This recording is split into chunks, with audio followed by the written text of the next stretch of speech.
So I think many of us are on the same page with the idea and mindset that Nintendo will likely have another hit success on their hands with the launch of the Nintendo Switch 2. And of course, there's a lot of question marks in terms of will it come anywhere close to what the Switch did, which is a historic 150 million plus units sold in a relatively reasonable amount of time, over 8 years since the console launched, and it still has a decent shot as going down as the most successful video game console from a units perspective in history ever, as it just needs to cross that 155 to 160 million. Let's say 160 million because that's what Sony says the PS2 is at now, so they have to hit that number to technically go down as the number one console in history, but that's obviously not easy to recreate. And can Nintendo pull off anything close to that again? Well, while I don't put all the stock in the world into some of these analyst firms and their takes on things, one of the biggest ones out there by the name of DFC Intelligence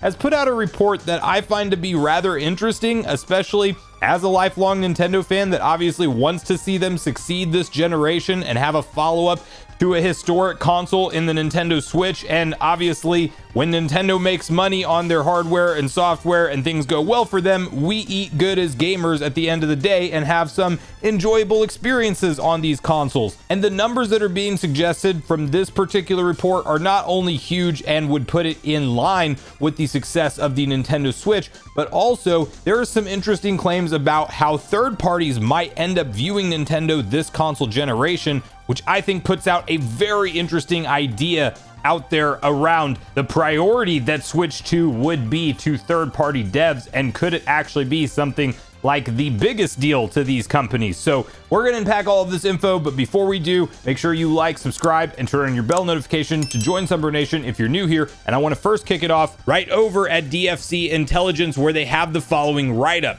The Nintendo Switch 2 is arguably the most important product launch in video game history. Not only does DFC expect it to be the fastest selling console system ever, but it has the potential to lift a video game industry that has been grappling with product delays, rising costs, and economic uncertainty. Initial DFC forecasts for 2025 anticipated a nice uptick for the video game industry, driven by two major releases, the Switch 2 and Grand Theft Auto 6. However, with GTA 6 now delayed until May 2026 and industry tariffs driving up prices, the outlook has shifted. The delay of GTA 6 is particularly impactful as it was expected to boost hardware sales for the PlayStation 5 and Xbox Series X and S during the critical holiday season.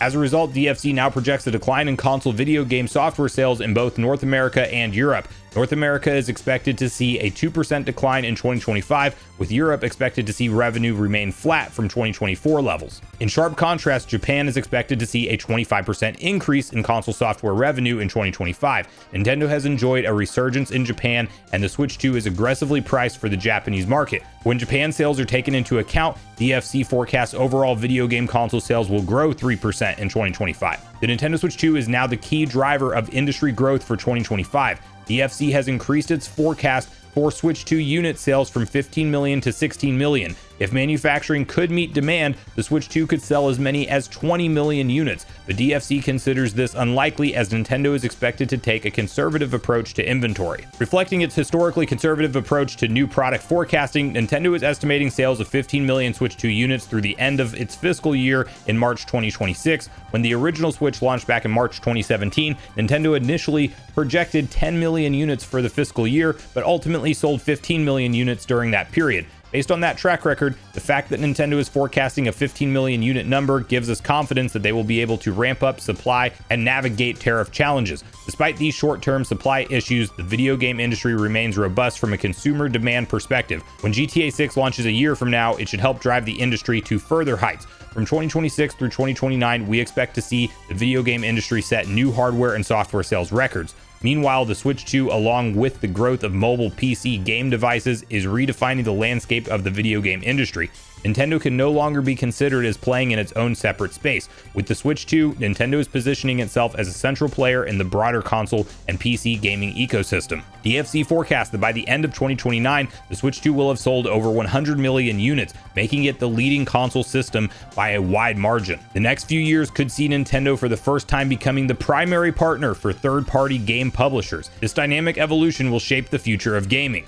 So obviously some very bold predictions from this particular report. And of course, these are analysts in the industry that are looking at market trends, looking at buyer consumer patterns and things like that, and really just in the weeds with kind of the stock and financial side of the video game industry, because in general, these agencies actually exist to tell investors when to buy particular stocks and when to buy certain sectors of the industry overall and when not to. So that's really the kind of data that they're pulling from. And I do think that they are very optimistic about Nintendo here, because I do think the Switch 2 is probably going to be somewhere in the realm of that success. But if they get to 100 million units by 2029, yes, I would agree with the claim that even with the power level of the Switch 2 by 2029, with those type of install base numbers, I think it becomes the priority console for a lot of third-party developers that, quite honestly, many of them in their own investor briefings and things we've seen transpire in public over the course of time, such as the Activision Blizzard trial for Microsoft to acquire them, and Bobby Kotick just saying they missed the boat on Nintendo Switch. Like, a lot of third-party devs chose to sit on the sidelines, and these big publishing companies chose to basically not support Nintendo with their own content. And yes, the Switch was playing at a different power level than the other modern systems on the market, but they really did not see the mass market appeal that was the Nintendo Switch, and that did attract all of these new and old gamers alike into Nintendo's ecosystem. And many of these developers and publishers have just straight up said they left money on the table and had a huge miss by not supporting Nintendo during their last console generation. We've seen companies like Square Enix say they're going aggressively multi-platform, and Nintendo is one of their biggest targets this time around. And we're already seeing that with the promotion of Final Fantasy VII Remake Integrate that is coming to Nintendo Switch 2, and is even getting all of this media hype and promotion as one of the big third-party launch window games. We had Take-Two recently go on record and state that they're planning support in a big way for Nintendo, more than they have in prior generations. And corresponding with that is actually some brand new reports and rumors suggesting that Red Dead Redemption 2 is one of the first titles that will make it to Switch 2 as part of Take-Two's initiative. And I do think, there's some other rumors floated around that a GTA 4 remaster is coming. I think Rockstar and Take-Two has some stuff up their sleeves to kind of hold fans over while the GTA 6 development cycle is finishing out. But GTA 4 remastered, Red Dead Redemption 2 for Nintendo Switch 2 version, and then you have GTA 5 in that conversation that never made it over to Nintendo Switch. I think all of those are possibilities. And will we down the line see something like a GTA 6 version for Nintendo Switch 2? Also very possible when you look into some of what these CEOs are saying about Nintendo right now. And the point about this is I think where DFC Intelligence and their report kind of has this right, is that I do think that the days of third party acting like Nintendo is that additional system, that additional choice that they could maybe choose to support, is a thing of the past. They know they have a very dedicated, loyal fan base at 150 plus million units strong in the Nintendo Switch console generation. There's no sign of lack of interest in their follow-up console to that, and things are, even with high supply out of the gate, they're selling out everywhere. So a very good indication to all of these developers that it is the right decision to support Switch 2. And I also think that with the more modern tech that the Switch 2 supports, while you can argue that by the time we get to the next generation of consoles from Xbox and from PlayStation, that it will be at a significant gap again in terms of total raw compute power, there is still that conversation to be had for diminishing returns on these visuals at a certain point. And if you can't get the games to run at 60 4K, that's one thing, and that's probably not in the wheelhouse for a lot of the more advanced titles for even Switch 2. But whenever you talk about being able to utilize things like DLSS upresing, and you get a 1080p image, you upres it to 4K, and you have it at anywhere between a 30 or 40 FPS playable smooth frame rate in docked play, and you could also take that experience on the go with you, I think that we're going to be looking at a long roadmap of development and supported games. And really, you look at how long the cross-generation period is between consoles that are exiting the market and consoles that are coming into the market with PlayStation and Microsoft. And there's probably a good 2 or 3 years after those new next generation consoles launch, Sony and Microsoft wait for the install base to kind of adopt those consoles before they start pushing people over to them with big exclusive content, exactly like what we saw happen this time around, where God of War Ragnarok for PS5 was actually also released on PS4, even though, you know, you could clearly push people to the PS5 a little bit quicker if you made that a console exclusive. I think we're going to see that similar thing take place here when the next generation consoles come out in 2027, 2028 timeframe, like is rumored right now.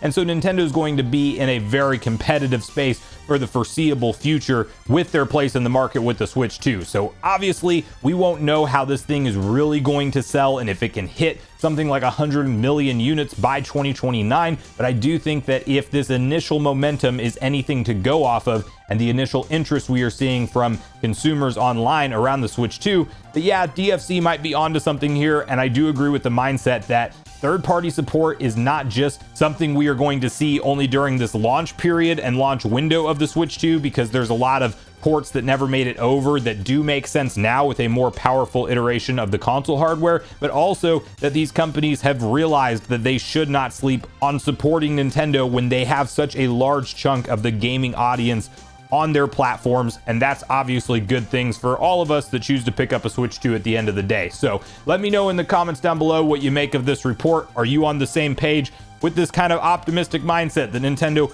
likely has another 100 million plus unit seller on their hands here? Do you think that initially we see things like the 15 to 20 million units sold in the first year, but past that, maybe Nintendo has a hard time really elevating it to the levels close to that of a Nintendo Switch in terms of mass market success? Or do you think that this is going to be a rinse and repeat situation and that one day we're going to be talking about Switch 2 hitting 150 million plus? And do you think third parties are in it for the long haul for Nintendo this time around, or will we see kind of some wavering support throughout the console generation in your personal opinion? So make sure you share all your thoughts and feelings in the comments down below before you leave, regardless if we agree or disagree. Also make sure you like, subscribe, turn your notification bell. And with that, I've been Sunbro, you've been Nation. Thanks so much for watching, and I'll see you guys in the next video.